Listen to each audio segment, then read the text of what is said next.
This is the first time we've done something like this, Jay, and I have to say thank you for being our test subject for our FeBREWary Zoom calls. I like it. Sounds good, man. So listen, and before we started recording, Jay was like fiending to have a beer, so I don't want to keep him from a beer too much longer. But before we actually open up the beers and enjoy while we have our conversation, Jay, tell us about you and give us a brief overview on what you do with Old Busthead. Oh man. Okay. On the spot here. So my name is Jay. I'm originally from Massachusetts. I try and hide my hideous accent. I usually do that because with a lot of beer. So what I do here, I'm the brewmaster here, which means I don't do much. I point my finger and tell other people no, I'm just kidding. So basically, I just maintain the production schedule, make sure everything is flowing, and monitor sales and adjust accordingly. It's basically what I do. I manage a small team of production brewers and volunteers and packaging help and a whole lot. I also do some lab work, stuff like that. I got to follow up, but again, Jay was ridiculously excited to have a beer. So let's open up a couple. Let's open up some and enjoy while we do it. I'm going to. I'll ask you what you're drinking, but first I'm gonna open up the IPA that you guys got to me. I'll give you. This is Graffiti House. Yes, sir. There's your label, and it's a West Coast IPA. I'm gonna drink this, and let's talk about it briefly because it's an IPA, and we'll save the red ale for the real in-depth discussion because to me that's a little more of an unusual type of beer. For us here in the United States. But to start, I'm going to drink this Graffiti House. What are you going to be having during our Thursday conversation? I'm going to do the same. I want us to have this experience together, Roche. So look, I had a couple of these over the weekend, and I will say, and Jay gave you a real brief look at it as he was getting it up to his mouth, but he needed to get a sip in him. So there it is, much better. Oh, look at that. That's beautiful. That is beautiful. So I had a couple of these over the weekend, and I have to be honest, when I got this, I smiled because I went through a phase where I was completely over IPAs. And to the point where when people would see me out and about, they would go, well, I know you hate IPAs. And then that had me have to say, I don't hate IPAs, just a little burnt out on IPAs. Then I realized it wasn't so much I was burnt out on IPAs. I was really burnt out on West Coast IPAs. I say that as somebody who has not had a West Coast IPA in probably 2.5 years. So when I had pizza on Friday nights, like I normally do, and I looked and I saw, oh my gosh, they got me a West Coast IPA, and a big old smile on my face came across my face because as much as I have said that I've got West Coast IPA fatigued, there for me is nothing better that pairs with a pepperoni pizza better than a West Coast IPA because that hop really can stand up to the spiciness of the pepperoni. So I've got another thought, but the first thing I'll say is, Jay, I was really glad that you got a West Coast IPA in my hand for my pizza on Friday night. I heard you were a pepperoni pizza addict, so I figured I did my research. So no, I'm kidding. I agree with you though. It pairs perfectly with pizza and wings. But yeah, this is one of my favorites, so that's kind of why I chose that one. So glad you like it. I appreciate so yes. And so here was my thoughts as I had sampled it. What I like about this is, yes, it is a West Coast IPA, which now is the zag to everybody's zig of a New England IPA. But this isn't one of those. See, for me, 2014, 2015, West Coast IPAs got too hoppy and literally blew out my palate. And what I like about this one is it's giving me all the flavor that I like about a West Coast IPA without destroying my taste buds. Yeah, I'm with you, man. I'm with you so much though. That's kind of why this is my favorite beer. When I first started getting into brewing, I worked for a brewmaster. He was previously he was the head brewer at Anderson Valley Brewing Company in California. Yes. And so I learned how to brew under him, and he was a hophead, and it was all about these, super bitter West Coast IPAs, burn your tongue off, bitterness. Yep. And so I got used to them. And the reason I like this beer so much is exactly what you're saying. It's kind of like East meets West, where you still get a little bit of that bitterness, but it's not going to melt your tongue off. And it has all of those kind of tropical flavors. My favorite hop is Mosaic. And, we use hop incognito, Mosaic incognito. It's like this hop extract that gives you all of the aroma. And so you don't have to dry hop it a ton. And it's also super clean and goes well with all kinds of food, including pepperoni pizza, of course. It's a really great version of an IPA. I also like, because it got to the point for me, I don't know about you, Jay, it got to the point for me where there was only so many ways that you could get the word hop and some sort of explosion type word in a name of a beer, that it became almost a parody or a caricature of itself. So I'm really glad you named it Graffiti House, which has no hop. The word hop is nowhere to be found in it. And it just says West Coast IPA. So I know what I'm getting. You don't have to put hop in the word for me to realize that there is some big hop flavors in here. You're saying West Coast IPA without having to get the word hop in the name of the beer. So bravo, Jay. Thank you very much for doing that. It's not me. You can't thank me for that. Graffiti House is a landmark here in Fauquier County. It's a really, really old Civil War era house that the soldiers from either side, they kind of wrote messages on the walls communicating back and forth. So it's a really interesting story, but I completely agree with you. I have this idea for like several IPAs. One of them is redundant IPA. Another is not another hop pun IPA. Cause man, I don't know if we can come up with any more hop puns for an IPA name, cause I've seen them all. No. It's all been done, and you gave me a perfect launching point to talk about Old Busthead in general.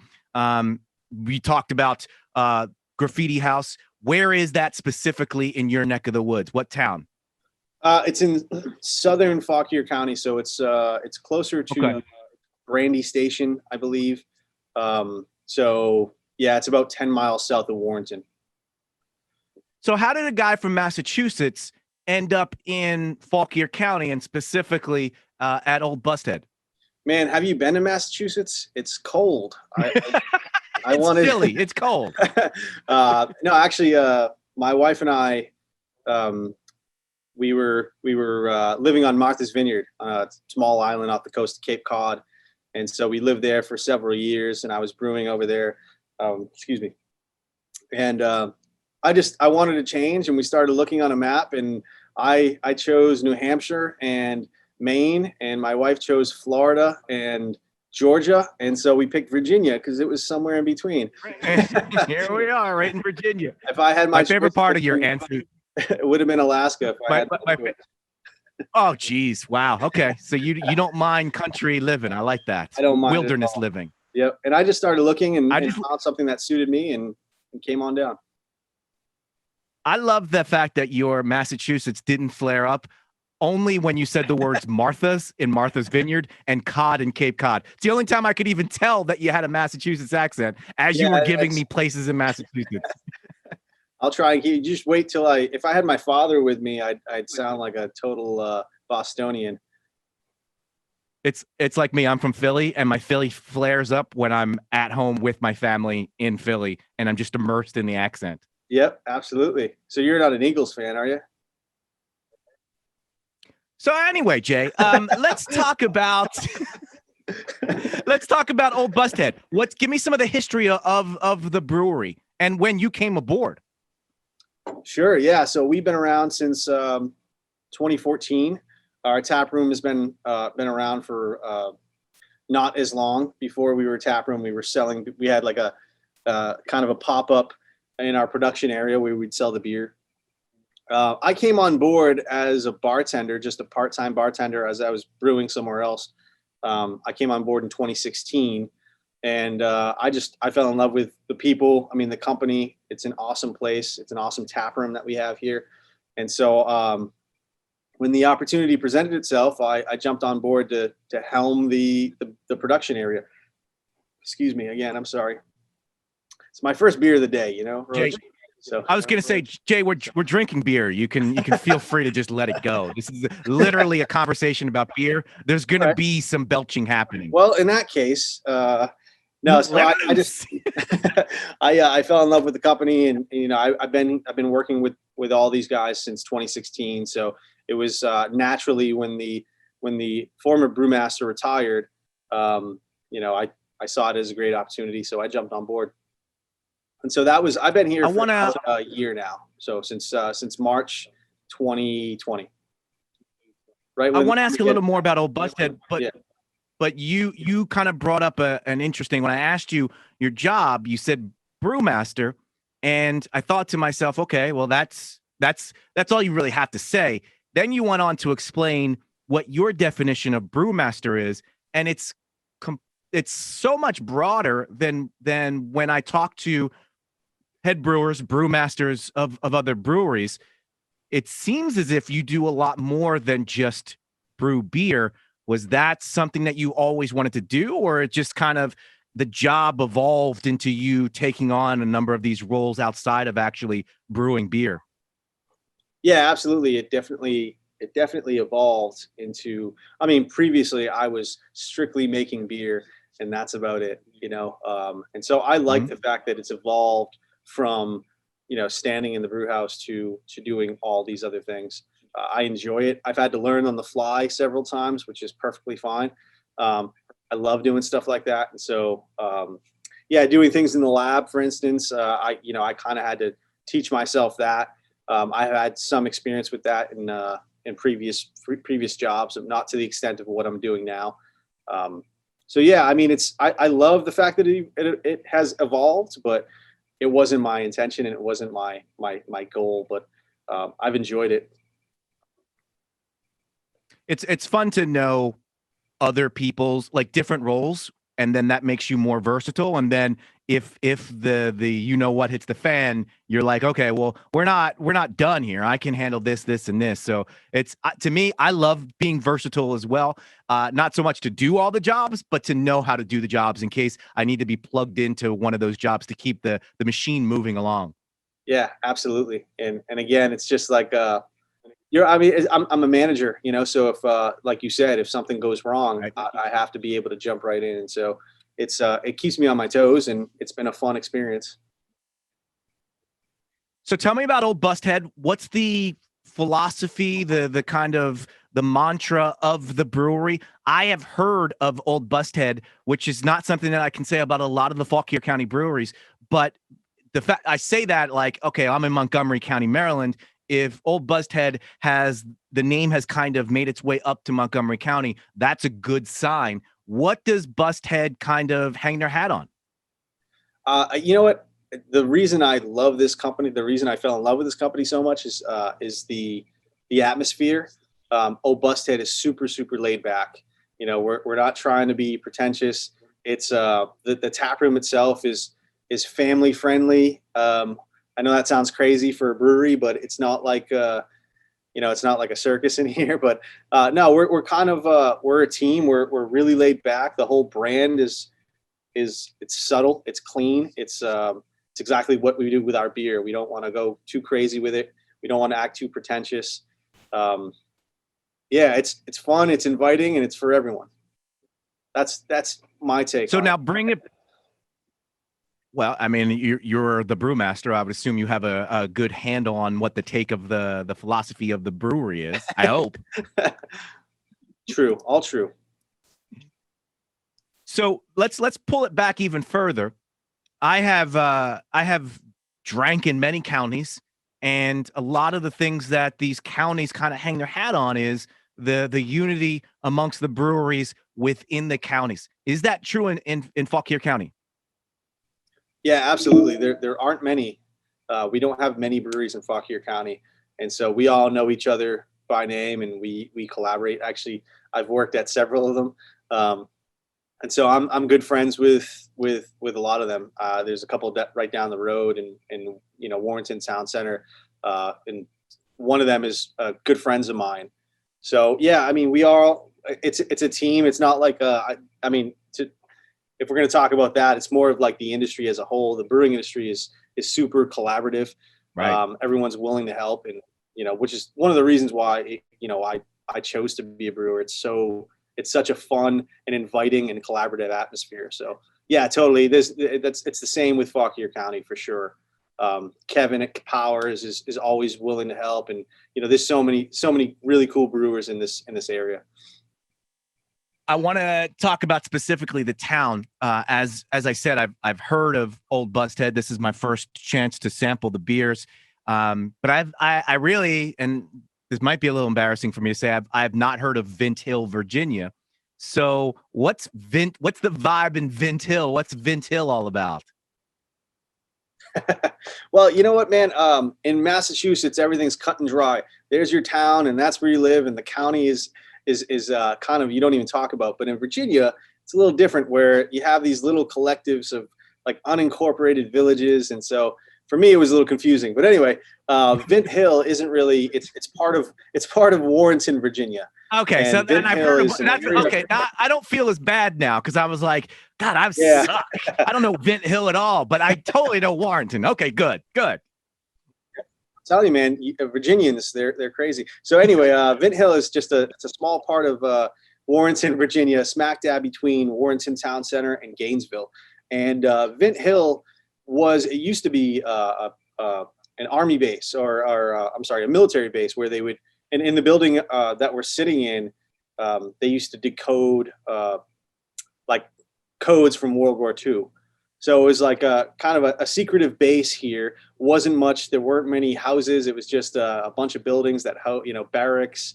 There's actually some barracks that they're tearing down, and I think they might be putting condos up. But now it's a little village where there's several neighborhoods. There's some cool shops, but there's not much. That's what makes it kind of cool. You have to drive out here, and it's a cool little area. But yeah, again, don't feel bad. It's part of Warrenton. I thought the same thing. I'm like, Vint Hill, is that a town or? Okay, thank goodness. And it's weird. I'm a big history guy, and so where I grew up in Philadelphia, and for you as well, Massachusetts, it's Revolutionary War. That was the big war for Northerners like you and I. Here, Maryland, Virginia, West Virginia is more of a Civil War area. But so when I think of stuff, especially in our part of Virginia, I think, oh, Civil War. When you bring up something that's World War II, that kind of like, oh, wait a second, that's kind of interesting. Not the usual, hey, let's go tour some Civil War stuff. This is World War II stuff. Yeah, it's pretty cool too. There's so most of the stuff, like I said, the building that we were in, it used to be the site of this code breaking operation, and I know it sounds funny, but there's this one really creaky door in the brewery, and that's the only remaining item from that building that used to be here. But it's really cool. It's creepy, but it's like it's in the tap room. Yeah, but yeah, it's really interesting. And like I said, some of the barracks, there's a theater here that's really, really old. That's kind of it's still standing and it's still in use. And the rest of it's just open land with a couple barracks, and then there's several neighborhoods. Like I said, it's a really cool little area. But again, it's like, we're a 15-minute drive to 66 and Gainesville, and a 10-minute drive to Warrenton Town Center. So we're close to kind of everything. Thank you for bringing it home for people who are watching and listening to this, because I'm sure they thought Vint Hill, too far out of the way. But as soon as you say 10 minutes off of 66, everybody goes, oh, okay, I can get to there pretty easily. Nice. Yep. It's got to be important to the brewery, because the two beers that you put in my hand are from the Vint Hill series. So whilst we are kind of saying, okay, Vint Hill, but think Warrenton, think Gainesville, Vint Hill is important to Old Busthead. Why did you guys think to yourselves, we need to kind of shine a light on Vint Hill and make a series of beers called the Vint Hill series? Before I even ask you what the Vint Hill series is all about. All good. That just, to answer your question, would be answering your previous question too, kind of what we hang our hat on. A huge thing with Old Busthead is sustainability and community.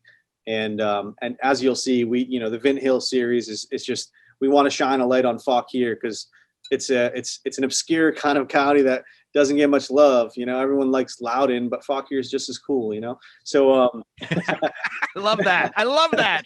But yeah, so we kind of we hang our hat on sustainability and community, like I said, and so we try to shine a light on like our new blonde lager that's in the tap room. It's called Sky Meadows. From the state park, just 10 miles north of us in Fauquier, of course. I don't know if you knew this, but we're also the biggest solar brewery in Virginia. We have a huge solar array on our roof, and it provides a ton of power for the brewery. So, that's fantastic. yeah, we're actually, I forget what the number was.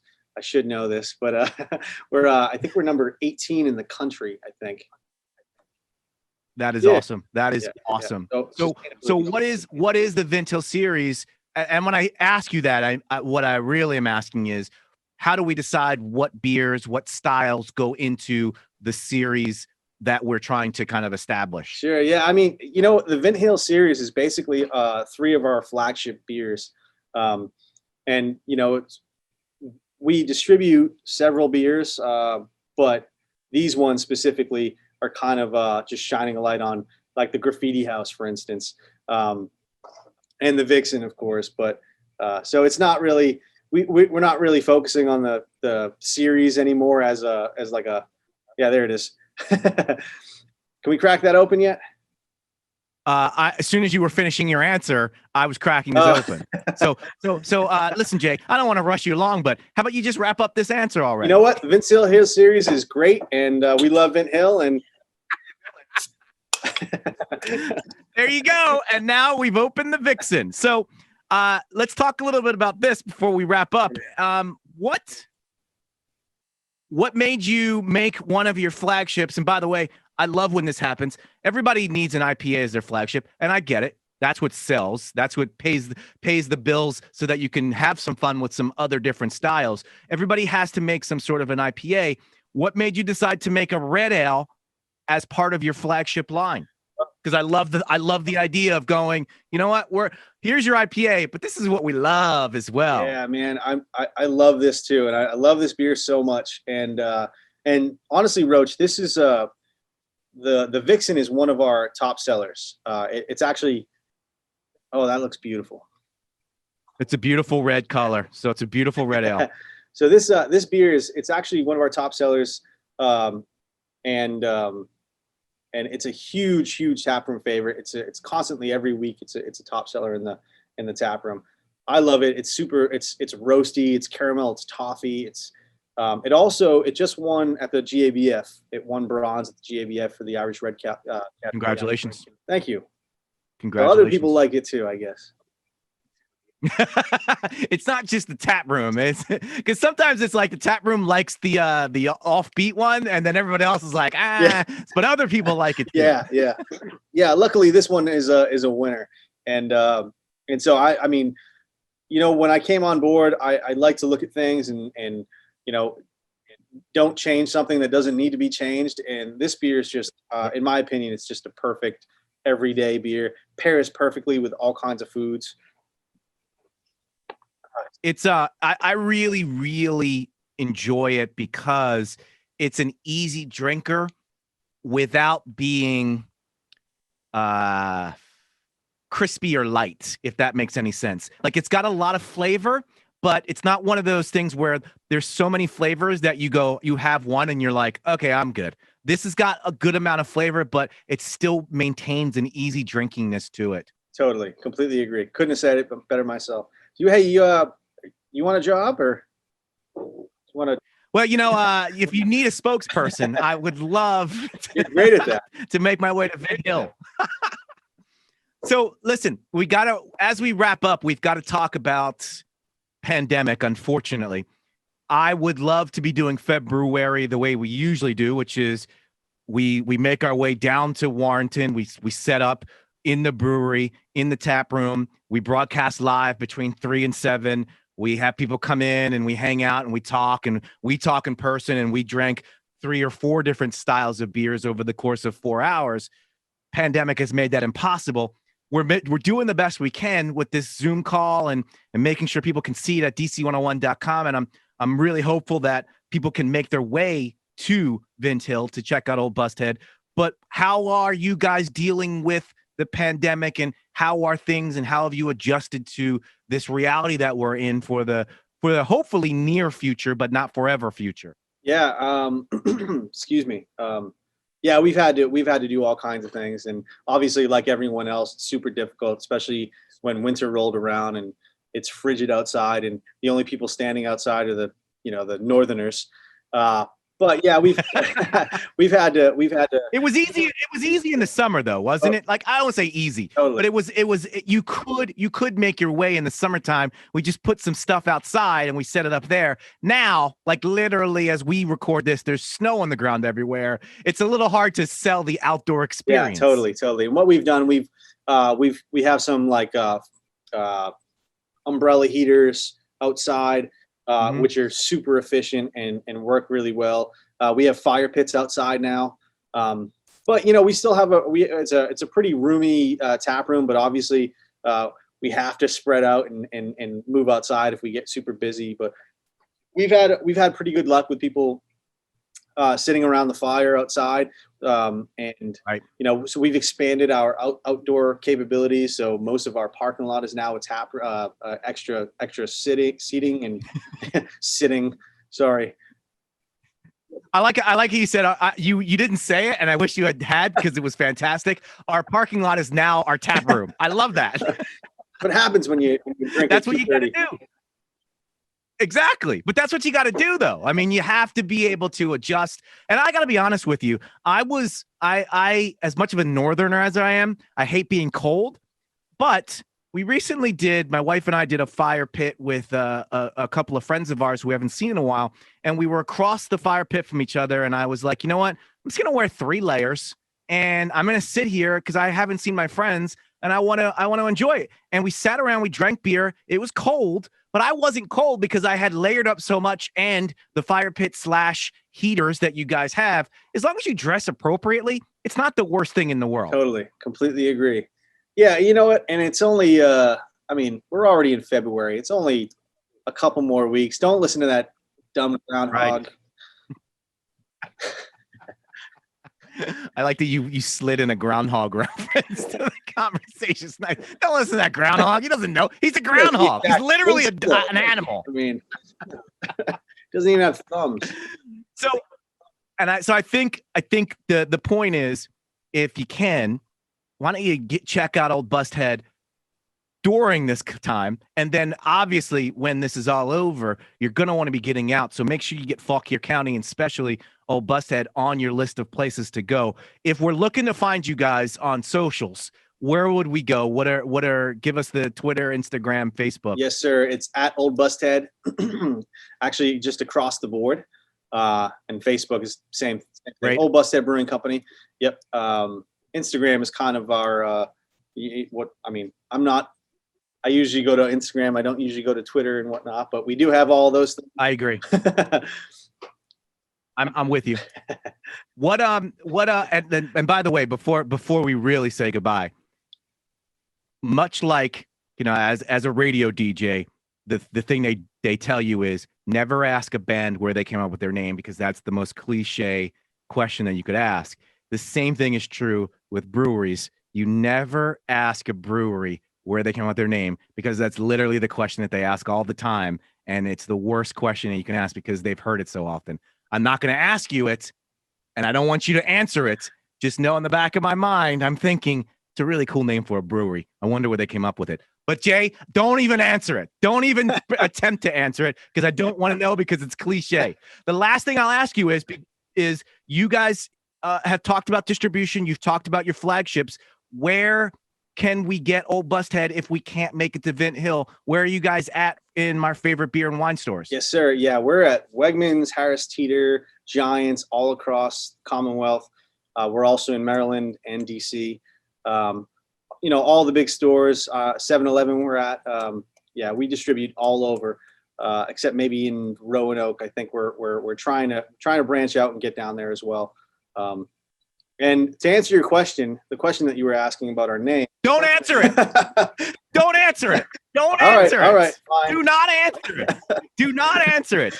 Here's the thing. If you're watching this and you're saying to yourself, well, I wish Roche would let Jay answer. I want to know. It's a great name. How about you go to website, Jay. Oldbusthead.com.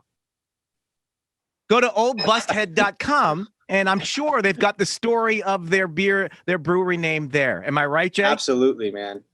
Yep. And it's There a you great go. There story. you go. I would love to I tell left a little. everyone, but Yeah, but I'm not allowing him. So you're going to have to either hit up the brewery and find out, or go to oldbusthead.com and find out. What I love is about the distribution answer is, if you're listening here on DC101, you can find Old Busthead in your favorite beer and wine store, your grocery store, your 7-Eleven in Virginia, in DC, in Maryland, not in the grocery store or in the 7-Eleven in Maryland, but in your favorite beer and wine store in Maryland. That's Jay just gave the confused dog look. Huh? What? Sorry. Well, same thing in Massachusetts. I can say this because I'm not. Yeah, it's and the same thing in Pennsylvania too. So we all give the once you live in a place where you can get beer in a convenience store, grocery store, it's very strange and unusual that you can't when you're in another state. That's the case with Maryland. Yeah, I found Jay, that super funny when I moved down to Virginia and went to Walmart and was able to buy beer. That was pretty cool. It blows your mind. It feels like you're 21 all over again. It feels like, or I'm sorry, it feels like you're 20 all over again, and you just got away with buying beer in a place where you shouldn't have been buying beer. That's what it felt like for me when I went into a grocery store. I'm like, so they're just gonna let me buy it? Okay, I'm just all right. That's fine. They know that I'm buying this, right? Okay, and then I go outside and I go, yes, got away with it. Got away with it. Yep, I feel the same way, man. So, again, oldbusthead.com, as Jay said, at oldbusthead for your Twitter, your Instagram. I'm sure it's facebook.com/oldbusthead. Jay, thank you very much for being our first FeBREWary test subject for these Zoom calls. And we got to thank our friends at Visit Fauquier for putting this all together. Visit Fauquier, find what you love in Fauquier. And we're going to have to do this. I'm hoping, Jay, here's my fingers crossed. Okay. Over the summer, I can make my way to Warrington and get to Old Busthead. That's my hope. Man, I would love nothing more for you, man. And you know what? If you, I'll get a couple air mattresses for you, so you don't have to drive all the way back to Maryland, and we'll all be good. It sounds great. Jay of Old Busthead, thank you very much. Happy FeBREWary to you, and please continue success in Vin Hill. Cheers. Thank you so much.